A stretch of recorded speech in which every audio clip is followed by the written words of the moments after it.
lagi gelap.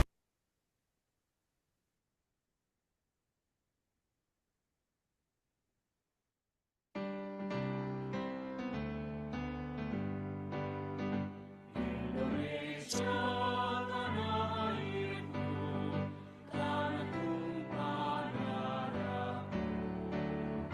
Di sanalah ku berdiri, jadi pandu hidupku.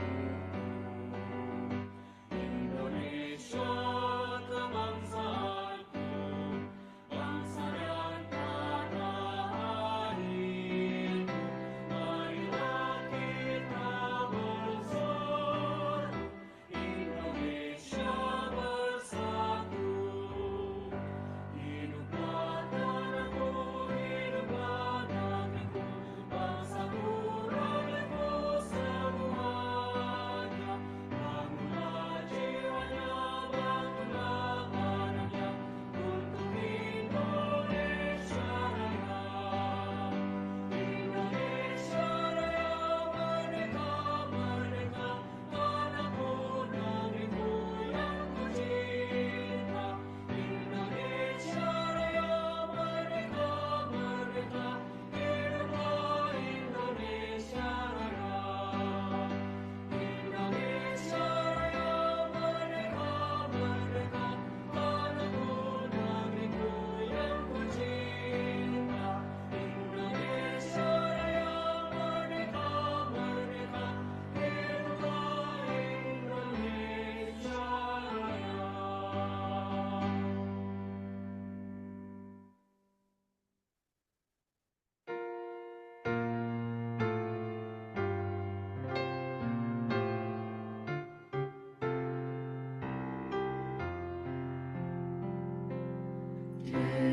Timur Jawa Dipa, megah engkau bertata, Satria Airlangga, Kusuma Negara. Dari engkau ku dapat budaya pusaka, Airlangga ikau permata, Indonesia Raya.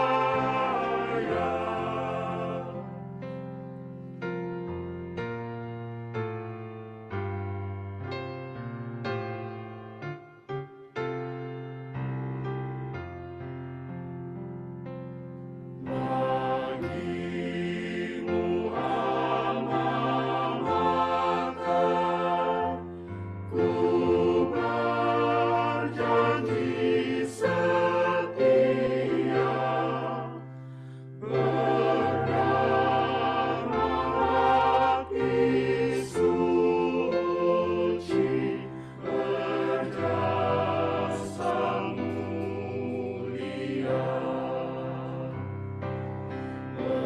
Belajar untuk nusa, Indonesia yang ku cinta. Airlangga engkau hiduplah, Airlangga tetaplah jaya.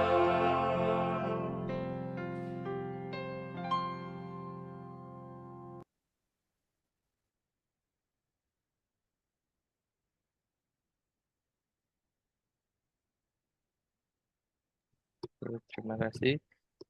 Selanjutnya akan dilanjutkan dengan pembahasan webinar hari ini yang dijelaskan oleh Bapak Prasetyo Widyo Iswara SEMA. Bapak Prasetyo, dipersilakan. Terima kasih Mas Nur Alif. Suara saya terdengar enggak ya? Terdengar Bapak. Oke. Terima kasih. Saya share dulu ya materinya. Oke. Sudah terlihat materi saya? Sudah terlihat, Bapak. Oke. Oke. Nah, webinar hari ini membahas mengenai pendidikan keuangan dan literasi keuangan. Ya, sebelum saya masuk ke materi, ada beberapa poin pertanyaan ya, yang harus kalian mungkin renungkan. Apakah kalian ini sudah membuat anggaran belanja ya sehari-hari yang kalian lakukan selama ini, kemudian mengelola keuangannya tersebut, ya, apakah sudah bisa kalian kelola dengan baik? Kemudian apakah kalian sudah memahami investasi yang sekarang marak di Indonesia, ya, yang baik itu dari obligasi, baik itu dari saham, baik itu dari instrumen keuangan yang lainnya, ya, yang mungkin dari reksadana, dan itu bisa kalian uh, manfaatkan betul investasi-investasi yang ada di Indonesia saat ini. Dan kalian perlu memahami resiko dari investasi tersebut. Apakah resikonya tinggi, apakah resikonya rendah. Itu yang harus kalian pahami sebelum saya masuk membahas mengenai pendidikan keuangan dan literasi keuangan. Kemudian terkait juga apakah kalian sudah memiliki tabungan, sehingga dengan memiliki tabungan kan artinya kalian sudah memahami betul cara membuka rekening tabungan di salah satu bank yang ada di Indonesia. Tuh ya. Kemudian apabila kalian mengajukan pinjaman, baik itu di bank ya maupun di tempat peminjaman yang lainnya, apakah kalian memahami betul alur mengajukan pinjaman dan mengelola pinjaman tersebut dengan baik sehingga tidak terjadi gagal bayar, ya, itu ya. 4 poin itu ya itu sangat berkaitan dengan materi yang akan saya bahas pada hari ini, yaitu mengenai pendidikan keuangan dan literasi keuangan. Pendidikan keuangan itu apa sih? Proses pembelajaran yang dirancang untuk meningkatkan pengetahuan, pemahaman, dan keterampilan keuangan, baik di tingkat negara maupun di tingkat individu. Ya, tujuan pendidikan keuangan ini membantu individu dalam mengelola keuangan pribadi ya dengan baik, mengembangkan kebiasaan keuangan yang sehat, dan membuat keputusan keuangan yang bijak.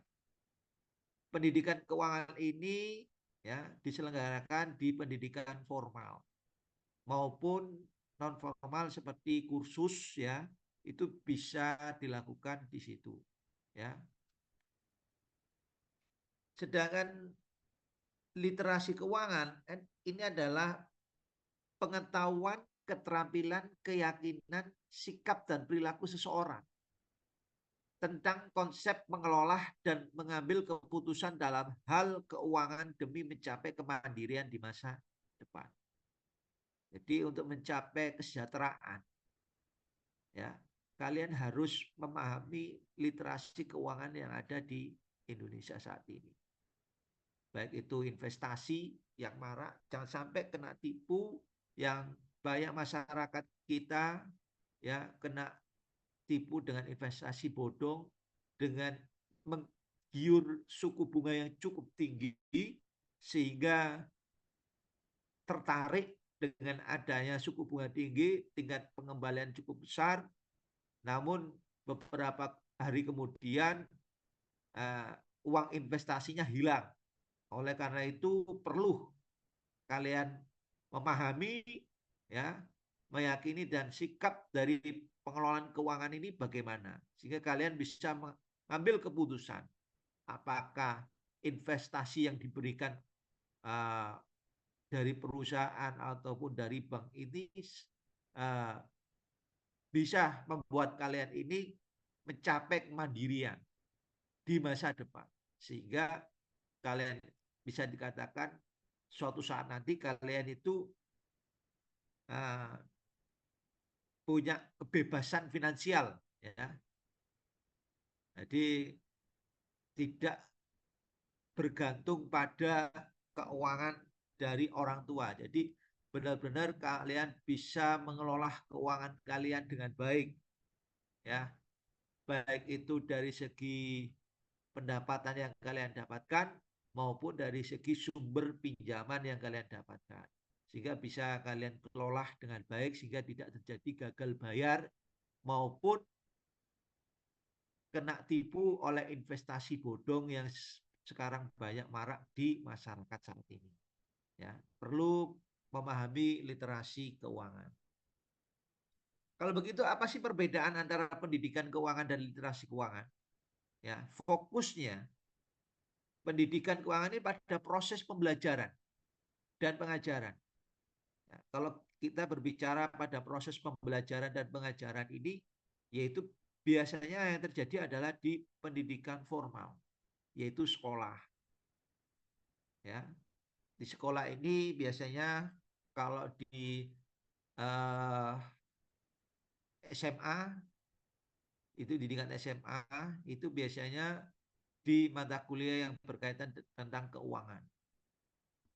Ya, bisa dari akuntansi, bisa dari ekonomi, ya, pengantar ilmu ekonomi, ya, itu biasanya seperti itu.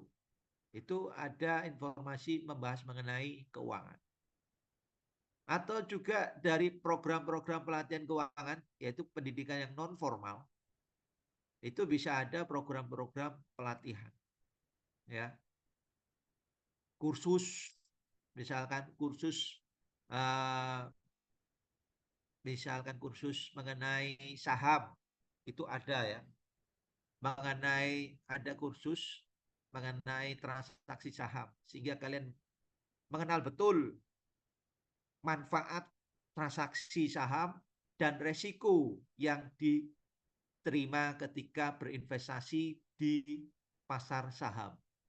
Maupun juga selain di pasar saham, bisa di pasar keuangan yang lain, valuta asing misalkan. Ya, itu juga kalian bisa memanfaatkan apa sih manfaat dari investasi di pasar uang. Nah, kemudian apa resiko yang kalian terima ketika kalian melakukan transaksi di pasar uang. Itu harus kalian pahami betul ketika kalian ada kursus di bidang itu. Banyak ya kursus-kursus yang sudah diselenggarakan di pasar saham maupun di pasar uang. Kemudian manfaat dari pendidikan keuangan, ya, ini meningkatkan pengetahuan dan pemahaman keuangan individu, membantu mengembangkan keterampilan keuangan yang diperlukan dalam kehidupan sehari-hari, kemudian meningkatkan kemampuan individu untuk mengelola keuangan pribadi, ya, dengan baik. Sedangkan kalau literasi keuangan, fokusnya itu pada tingkat pengetahuannya, pemahaman individu tersebut tentang konsep dan prinsip keuangan yang diperlukan untuk membuat keputusan keuangan yang baik. Jadi kalau literasi itu adalah tingkat pengetahuan dan pemahaman individu, sedangkan pendidikan keuangan adalah pada proses pembelajaran dan pengajarannya. Ya, itu. Kemudian yang dapat diperoleh dari pendidikan keuangan bisa melalui pendidikan formal, sedangkan literasi keuangan selain pendidikan formal, pengalaman pribadi, ya, atau pembacaan dan penelitian itu bisa menjadikan seseorang memahami dan mengetahui tentang konsep dan prinsip keuangan yang diperlukan dalam membuat keputusan keuangan yang baik. Dari riset-riset yang dilakukan oleh para ahli, ya, itu bisa membuat tingkat pengetahuan dan pemahaman kalian tentang konsep keuangan kalian itu lebih paham, lebih mengerti. Nah, atau bisa juga dari bimbingan dari ahli keuangan. Ya, itu bisa juga meningkatkan pengetahuan dan pemahaman kalian. Nah, kemudian manfaatnya apa sih dari literasi keuangan? Yaitu memungkinkan individu untuk membuat keputusan keuangan yang bijak dan bertanggung jawab. Yang kedua, membantu melindungi individu dari penipuan keuangan dan penyelewengan. Yang ketiga, memanfaatkan peluang keuangan yang ada dan mengelola resiko dengan lebih baik. Kalau resiko yang dihadapi itu resikonya tinggi, maka kita harus berhati-hati dalam mengelola keuangan tersebut. Contoh misalkan di pasar saham, resikonya terlalu besar, ya, tingkat kerugian yang dia terima itu terlalu besar resiko. Oleh karena itu perlu bimbingan dari ahli keuangan ataupun dari bacaan-bacaan mengenai informasi mengenai pasar saham, itu membantu kalian. Dari analis pasar saham itu membantu kalian untuk mengelola resiko yang tinggi tersebut dengan baik supaya tidak terjadi kerugian yang kalian alami ketika melakukan transaksi di pasar saham. Ya, banyak analis pasar saham memberikan informasi mengenai apa yang harus dilakukan. Apakah menjual ataukah membeli? Membeli di harga berapa, menjual di harga berapa. Sehingga resiko yang tinggi itu bisa dikelola dengan baik. Sehingga tidak terjadi kerugian ketika melakukan transaksi di pasar saham. Itu salah satu contoh. Begitu juga di pasar keuangan, di valuta asing misalkan. Ketika transaksi yang begitu banyak permintaan di pasar keuangan, di pasar uang ya. Di pasar uang ini valuta asing ya sering bergerak dengan begitu cepat, resikonya pun juga besar juga, maka perlu adanya bimbingan dari ahli keuangan terutama di pasar uang. Ya. Boleh juga dari sumber-sumber lainnya, yaitu dari bacaan-bacaan dari analis yang mungkin disampaikan di website yang ada, itu bisa membuat keputusan kalian dalam mengelola resiko di pasar uang. Ya. Supaya tidak terjadi penipuan ataupun kerugian yang begitu besar di pasar uang. Survei literasi keuangan ya dari indeks literasi keuangan tahun 2019 ini saya ambil dari datanya dari OJK ya 2019 38,03% tingkat pemahaman dan pengetahuan masyarakat yang ada di Indonesia itu sebesar 38,03% di tahun 2019. Peningkatan era digitalisasi ya di tahun 2022 adanya peningkatan terkait pemahaman mengenai konsep dan prinsip pengelolaan keuangan sehingga menjadi 49,68%. Ini ada peningkatan pemahaman. Karena di era digitalisasi banyak munculnya aplikasi-aplikasi keuangan yang memudahkan masyarakat yang saat ini dengan mudah mengakses aplikasi itu dan memanfaatkan aplikasi itu dengan berbagai macam fasilitas yang diberikan. Oleh karena itu banyak dari masyarakat kita perlu memahami tentang literasi itu sehingga pemahaman mereka meningkat dari tahun 2019 sampai 2022 mengalami peningkatan. Ya. Sedangkan inklusi keuangannya itu dari 2019 76,19% menjadi tahun 2022 meningkat menjadi 85,10%. Ya. Gapnya ya itu 2019 38,16%, 2022 35,42%. Gapnya. jarak ya antara literasi dan inklusi keuangan. Dari literasi yang 38,03% ini responden yang menjawab tentang literasi keuangan di tahun 2019 untuk gendernya laki-laki sebesar 39,94%. Kemudian yang perempuan 36,13% dari 5.000 responden kurang lebih ya. Kemudian 2022 laki-laki 49,05%. Kemudian perempuan yang menjawab 50,33%. Ya. Itu responden untuk gender. Ya. Di tahun 2022 ternyata literasi keuangan banyak dipahami dan diketahui oleh kaum perempuan, kaum hawa yang banyak memanfaatkan fasilitas-fasilitas mengenai pengolahan keuangan.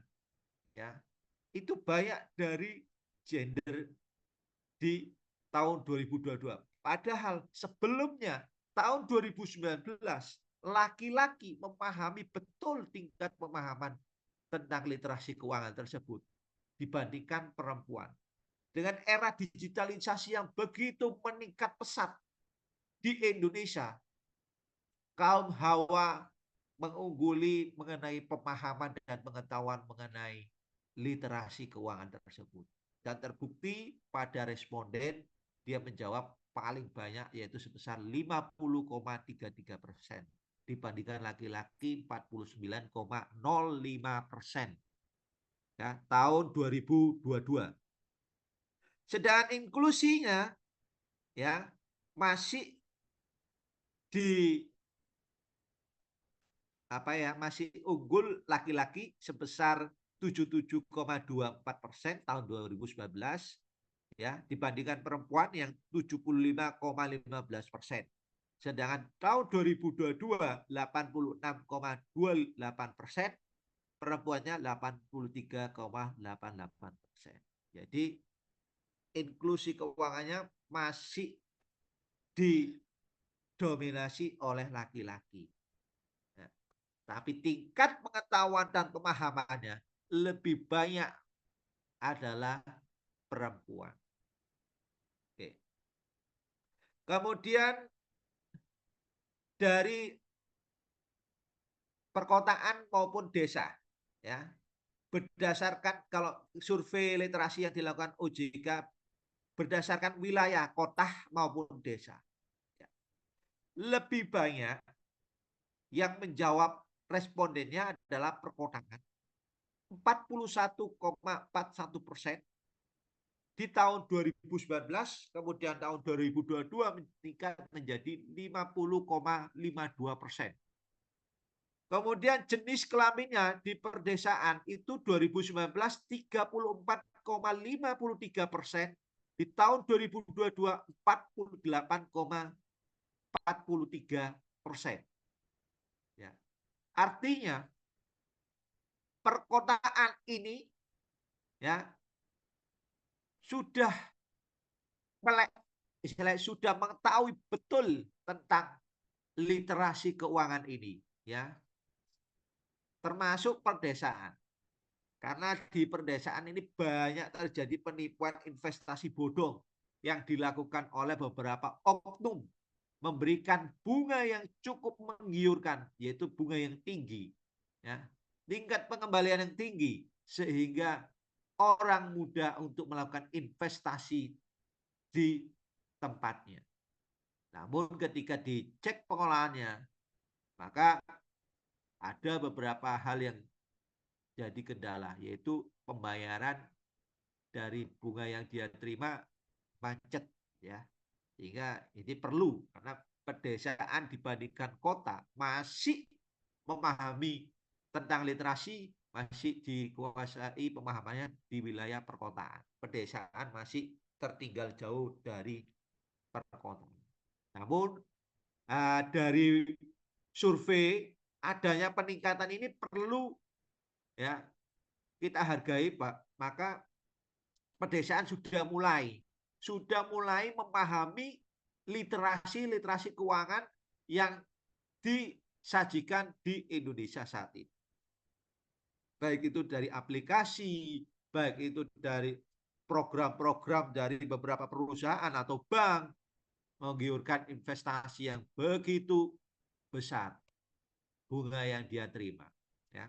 Untuk gapnya antara perkotaan dan perdesaan tahun 2019 6,88%, tahun 2022 2,10%. Kemudian inklusi ya untuk perkotaan masih tetap didominasi perkotaan 83,60%. Kemudian perkotaan tahun 2022 86,73%. Peningkatannya sedikit mengenai inklusi keuangan. Kemudian sedangkan kalau perdesaan 68,49% yang begitu jauh gapnya ya 15,11%. Artinya di tahun 2019 pedesaan tertinggal jauh dengan perkotaan mengenai inklusi. Kemudian sedangkan kalau tahun 2022 gapnya 4,04%. Adanya pedesaan 82,69%, peningkatan inklusi keuangan. Jadi itu. Ada lagi survei berdasarkan syariah. Ya, ada yang syariah yang sekarang banyak muncul syariah mengenai literasi keuangan ya. Memberikan penawaran bunga-bunga yang cukup tinggi yang menggiurkan, yang memberikan manfaat ya. Selain bunga juga memberikan manfaat yang cukup besar kepada masyarakat ya. Bagi hasil yang cukup menggiurkan ya, ataupun return yang selain dari bagi hasil yang mungkin bisa menggiurkan oleh masyarakat ya. Di situ disampaikan literasinya ada peningkatan sedikit. Yaitu tahun 2019 8,93%, tahun 2022 9,14%. Artinya indeks mengenai syariah di literasi keuangan adanya peningkatan di situ. Ya, pemahaman masyarakat mengenai syariah sudah tahu ya. Kemudian inklusinya dari tahun 2019 9,10%, 2022 12,12%. Peningkatannya begitu cukup tajam di inklusi keuangan. Terbaru survei literasi keuangan berdasarkan indeks links tahun 2023, indeks literasi menjadi 69,7%. Literasi yang ada indeksnya tadi, tingkat presentasinya ya, itu ini saya bagi menjadi 4 ya. Ini ada saya ambil dari beberapa sumber ya. Ada well literasi ya, tingkat literasinya 21,84%. Sufficient literasi ya 75,69%.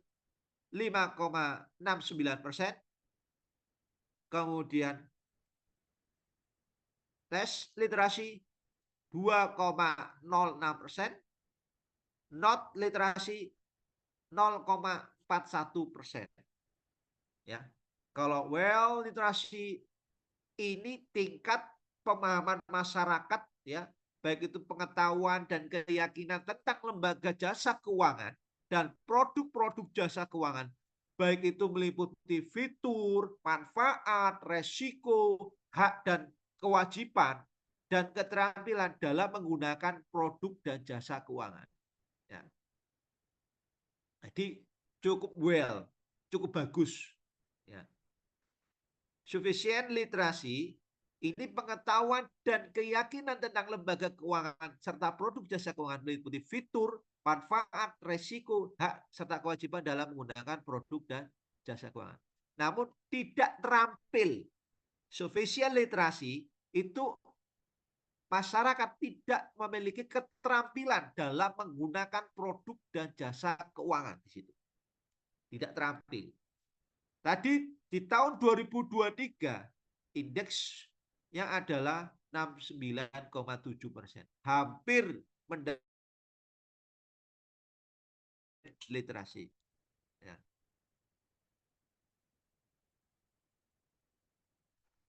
Kemudian less literasi ini adalah tingkat masyarakat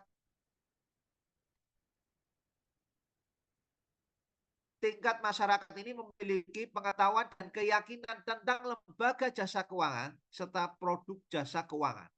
Ya, hanya pengetahuan dan keyakinan saja. Sedangkan not literasi tidak memiliki pengetahuan dan keyakinan tentang lembaga jasa keuangan serta produk jasa keuangan. Itu 0,41%. Indikatornya apa?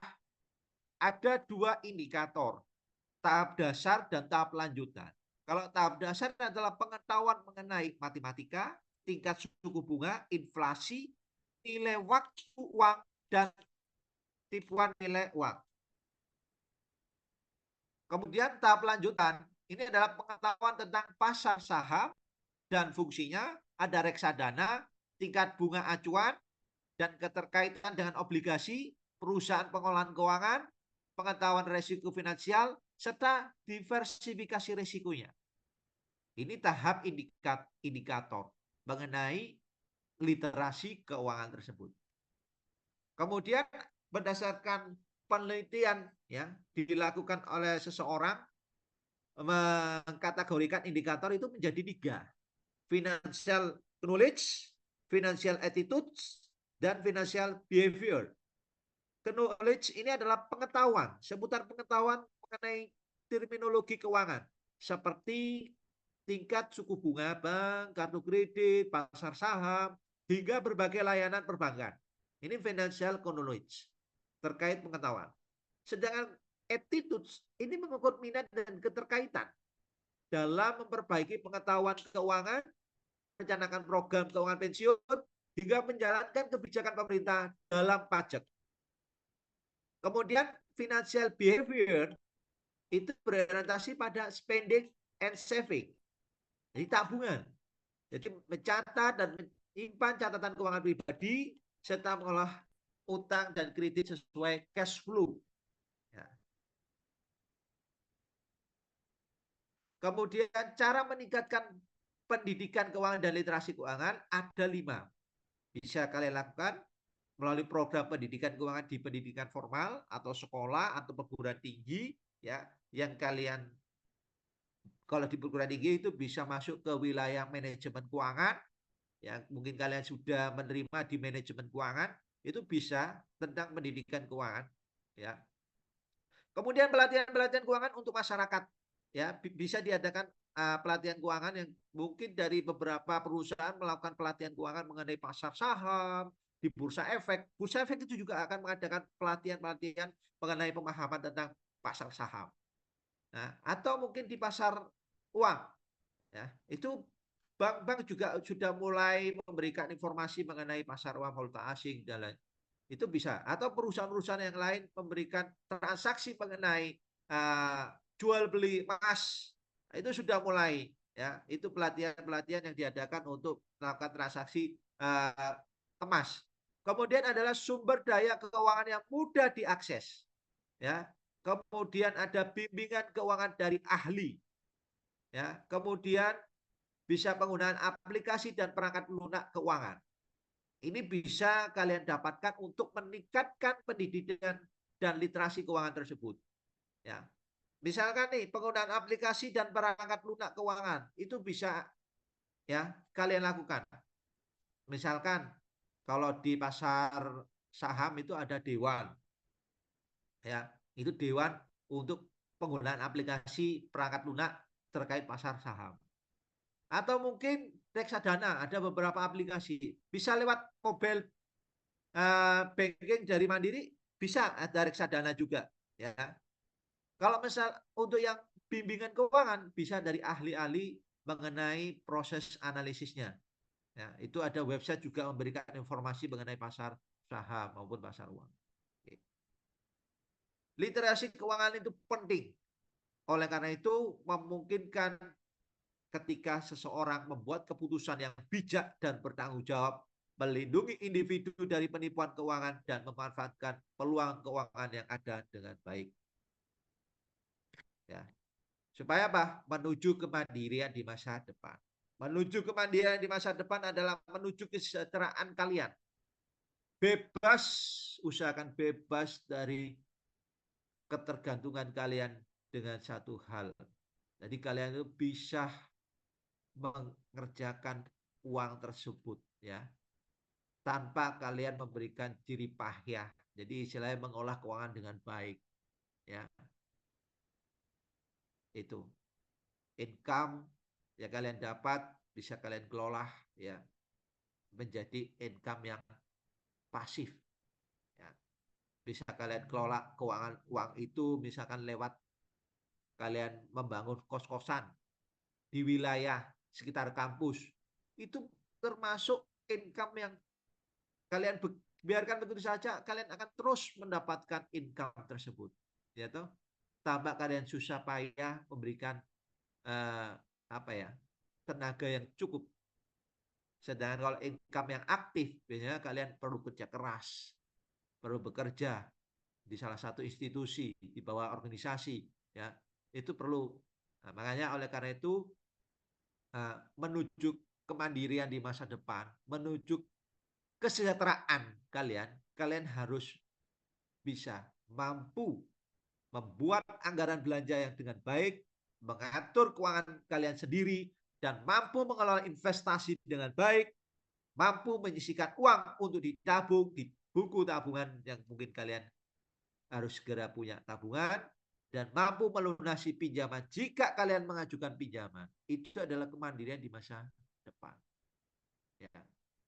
Itu saja yang bisa saya sampaikan. Mungkin saya kembalikan ke moderator atau MC untuk tanya jawab.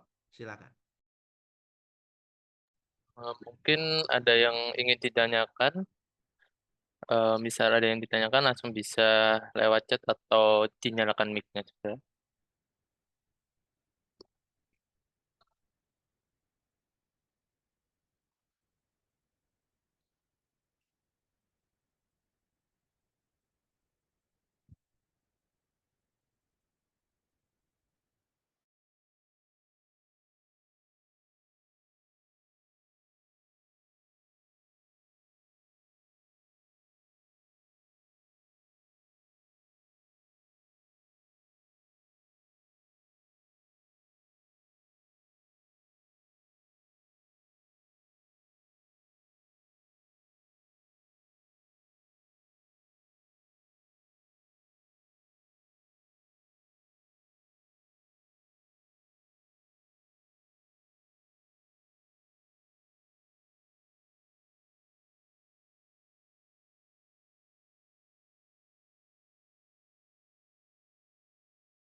Selamat siang, Bapak.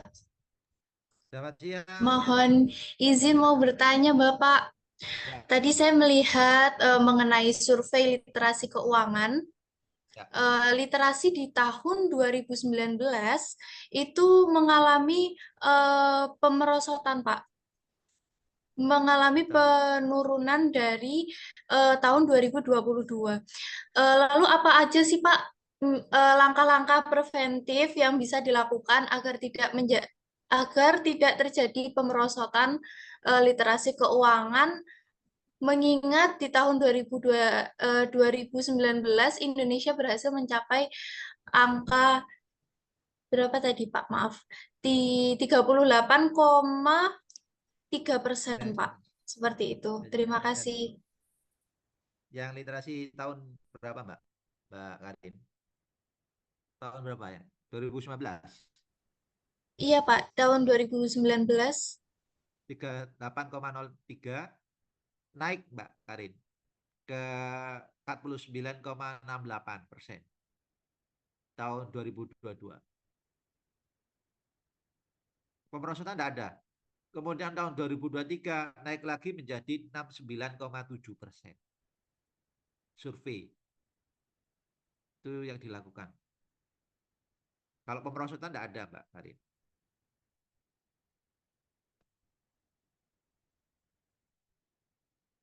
Yang dilakukan untuk meningkatkan itu ya tadi, Mbak Karin, ada 5 poin.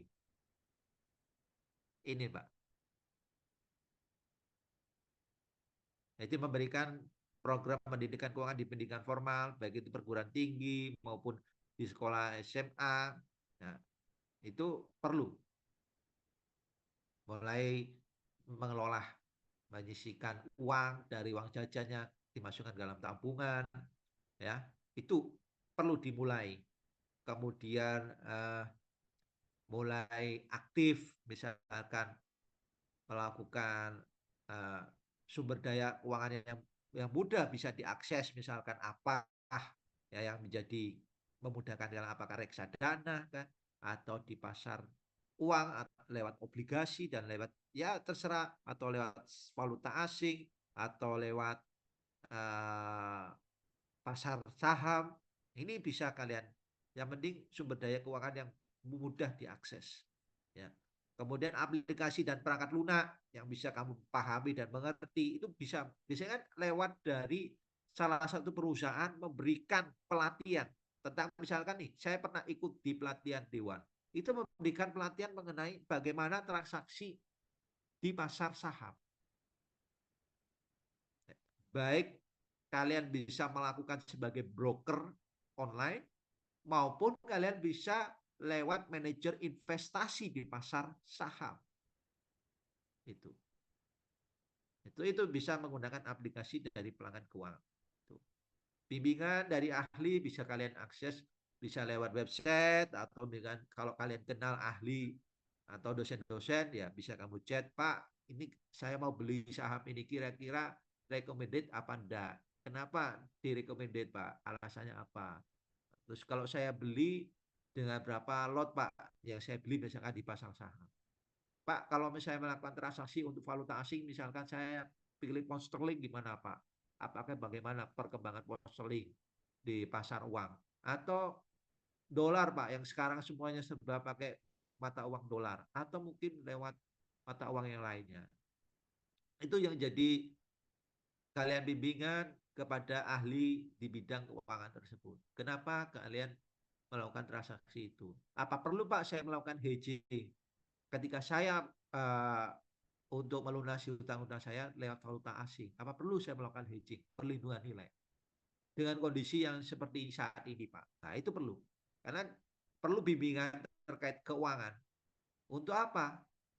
Meminimal bisa mengelola lah, paling tidak bisa mengelola resiko yang kalian terima nantinya dari instrumen keuangan yang ada di Indonesia. Karena instrumen keuangan ini ada yang risikonya tinggi, ada yang risikonya sedang, ada yang risikonya kecil. Gitu. Itu ya. Ada yang mau ditanyakan lagi? Selain Mbak Karina. Mbak Karina, suara saya terdengar enggak ya? Mbak Karin? Iya, Pak. Cukup ya? Maaf, Pak. Dari tadi seperti kurang terdengar di laptop Oke. saya, Pak. Ya, kira-kira di mana, Mbak? Tentang apa? Terkait yang merosot atau terkait peningkatan terkait supaya tidak merosot? Terkait pemerosotan tahun 2019, itu apa yang terjadi sehingga hanya mendapat nilai di angka 39, maaf Pak, 38 ya tadi. 38,0. 38,3 Iya. seperti itu. Yang mana yang merosot, Mbak? Di tahun Terkait 2019 sampai akhirnya terjadi peningkatan di tahun 2022. Oh, ya. Di tahun 2019 ini kan pemahaman orang mengenai keuangan, mengelola keuangan itu masih kurang ya, terkait aksesnya. Karena di usia-usia produktif, di situ itu terkait usia-usia produktif. Nah, usia produktif ya usia sekitar 25 ya sampai dengan 40 45 lah, saya perkirakan seperti itu. Itu usia itu masih kurang pemahamannya mengenai keuangan. Baik itu layanan yang diberikan oleh perusahaan di instrumen keuangan maupun informasi yang diberikan oleh beberapa bank, ya, itu tidak dipahami betul oleh masyarakat di Indonesia. Sehingga banyak terjadi investasi bodong, ya. Banyak terjadi penipuan, adanya koperasi yang memberikan menggiurkan bunga yang tingkat pengembalian cukup tinggi. Namun setelah itu tidak ada pengembalian uangnya. Uangnya raib dibawa oleh pemilik koperasi tersebut. Sebelum tahun 2019 banyak kejadian. Ada yang salah satu perusahaan lewat koperasi taksi itu juga banyak. Ada kemudian di Bali juga pernah terjadi, ya, penipuan di investasi, memberikan bunga yang cukup tinggi sehingga orang berbondong-bondong untuk menaruh uangnya supaya bisa meningkatkan investasi tersebut. Ya. Kalau syarat saya, ketika ada uang lebih, tolong jangan taruh di dalam satu keranjang investasi. Namun taruhlah di beberapa investasi. Contoh di pasar uang, misalkan di valuta asing, taruh di situ. Atau taruh di pasar saham, taruh aja di saham beberapa. Itu, atau mungkin resiko yang tidak ada, resiko yang terlalu besar atau resikonya kecil misalkan, atau sama sekali tidak ada resikonya misalkan lewat tabungan atau deposito, itu resikonya hampir tidak ada resiko, karena kalau di bawah 2 miliar misalnya dijamin oleh lembaga penjaminan, ya, LPS, ya. Kalau bank tersebut dijamin oleh LPS, maka apabila bank tersebut, ya, mengalami gangguan mengenai finansial, maka dibantu oleh LPS. Nasabah tersebut tidak perlu berbondong-bondong menarik uangnya, ya, ketika bank tersebut mengalami masalah, tidak perlu berbondong-bondong karena sudah dijamin oleh LPS, tapi yaitu masih di ring di bawah batasnya adalah 2 miliar.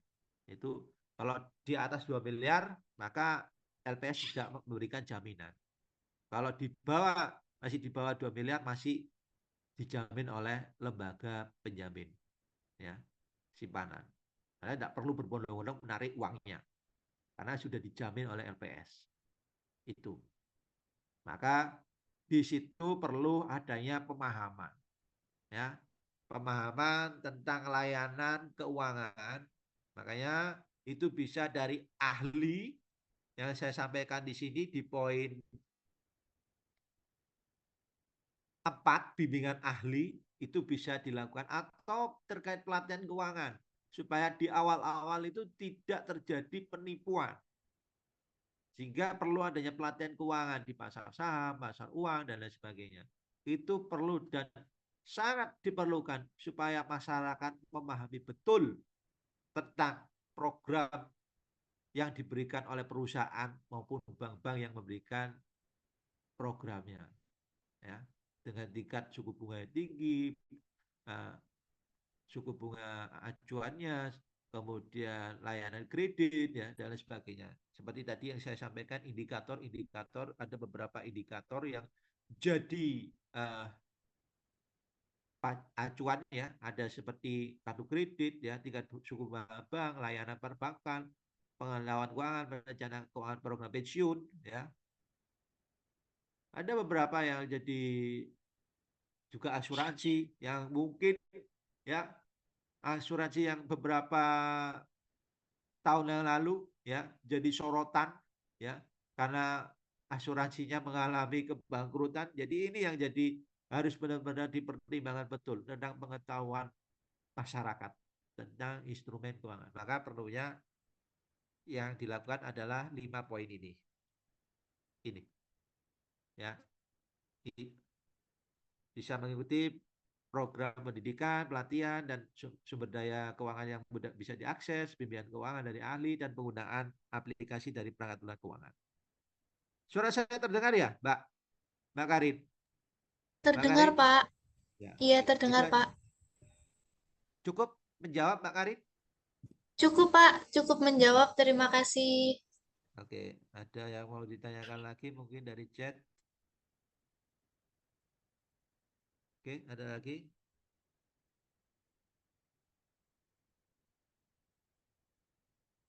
Nanti tolong di foto ya, open kamera sebagai dokumentasi kegiatan acara hari ini.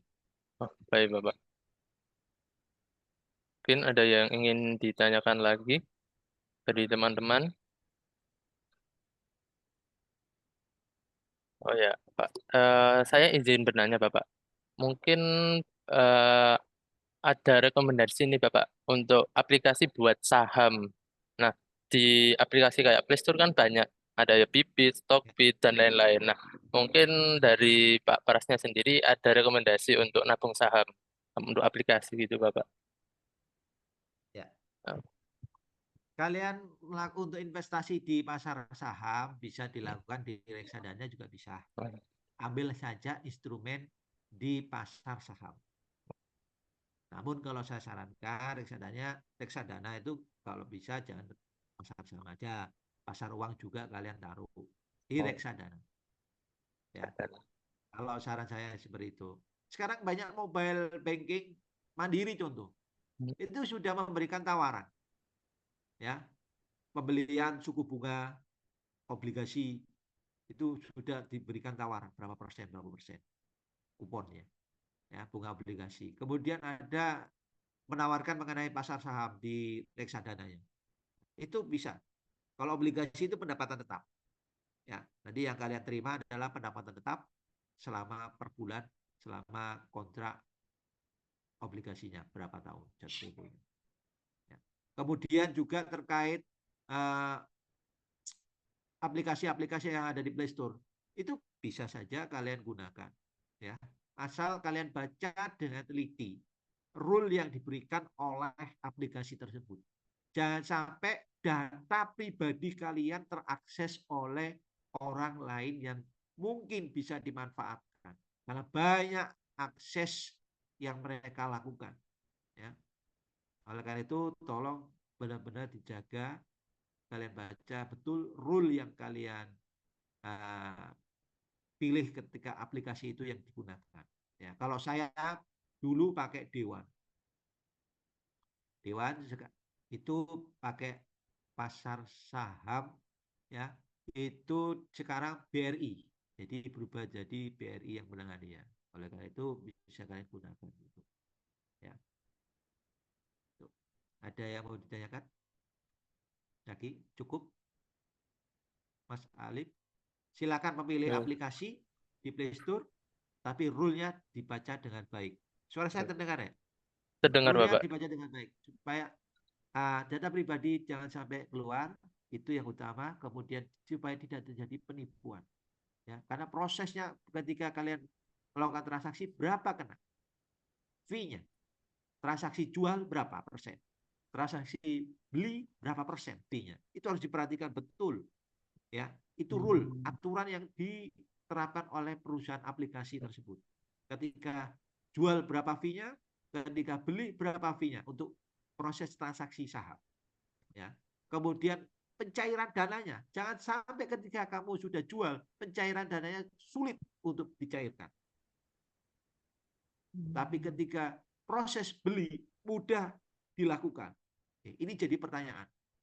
Ya. Kalau susah untuk dicairkan, maka aplikasi tersebut, ya, menguras uang kalian, tapi tidak memberikan manfaat buat kalian. Itu aja. Sekarang banyak aplikasi yang bagus, ya. Jangan sampai ketika proses pencairan itu susah. Seperti ada beberapa yang sampai di asuransi itu ketika memberikan program asuransinya begitu menggiurkan, ya, dengan di cover beberapa ketika di proses klaim pencairannya susah untuk dicairkan. Tolong dipahami betul rule yang diterapkan oleh perusahaan tersebut. Ya, itu aja. Ada yang ditanyakan lagi? Cukup? Mungkin teman-teman ada yang ingin ditanyakan lagi.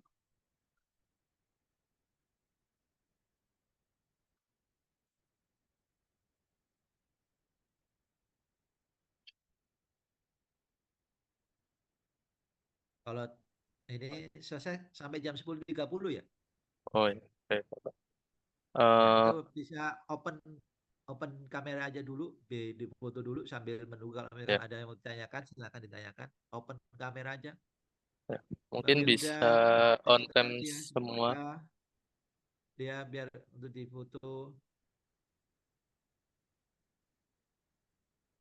Andika mungkin Tias ditampilkan on kameranya.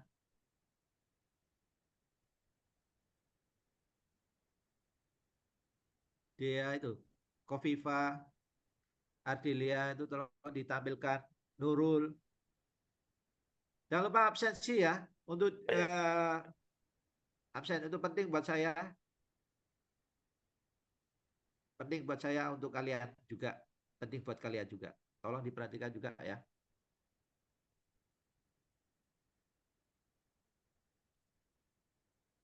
Devano, Salsa, Dinda, Tia sebagai Kaima. Terima kasih supportnya. Mbak Dinda, terima kasih supportnya. Dinda Tias.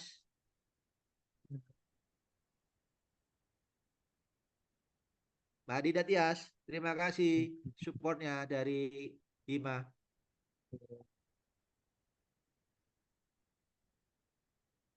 Ya. Oke. Ya. Sudah Mungkin, cukup? Ada yang beberapa belum tampil itu? ya. Gimana Mas? Mungkin langsung saya access terlebih dahulu aja, Bapak, biar Oke, tidak menunda silakan. waktu. Untuk fotonya Silakan. 3, 2, 1. Nah, untuk satu lagi 3, 2, 1. Oke. Ya.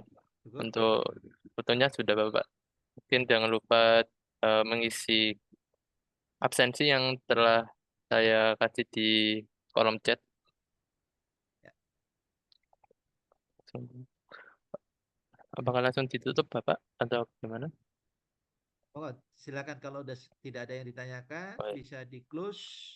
Kita akhiri webinar hari ini. Baik. Sekian dari webinar kali ini. Terima kasih yang telah join. Sampai bertemu di lain waktu. Terima kasih. Wassalamualaikum warahmatullahi wabarakatuh. Waalaikumsalam Waalaikumsalam warahmatullahi wabarakatuh. warahmatullahi Terima kasih Pak wabarakatuh. Pras. Sama-sama. Baik.